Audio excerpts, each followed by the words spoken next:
Welcome back mga katambalan, mga hot topic and issue pag-usapan natin. Update po tayo kay David Licauco na kung saan nga po matapos ipakilalaan ng Taho Story itong si David bilang bago nilang brand ambassador.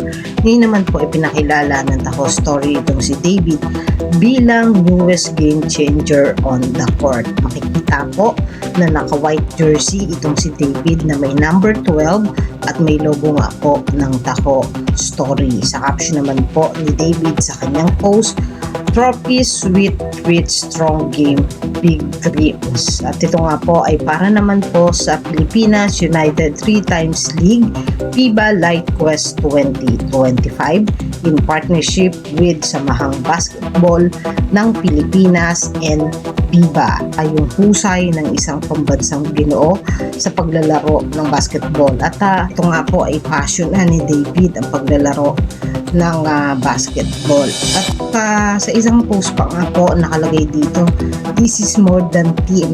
It's movement from local tournaments to the global stage. We're coming." Kung saan nga po merong global at eroplano na mukhang ipapadala pa sa mga international game. Makikita naman kay David na ito talaga yung passion niya. Marami ng beses ito si David na nagpo-post sa kanyang social media account na naglalaro siya ng basketball. Sa ipinost nga ngayon ni David sa kanyang social media, makikita yung husay ng isang pambansang Ginoo sa paglalaro nga po ng basketball at talagang yung dedication itong si David galing sa paglalaro ay talagang makikita nyo doon sa pambansang Ginoo. Yan po yung mga update natin kay David ngayon. Kayo mga katambalan, ano ang masasabi nyo? Comment lang sa comment section at pag-usapan natin. Yan ang mga hot topic and issue dito lamang sa Tambalang JK.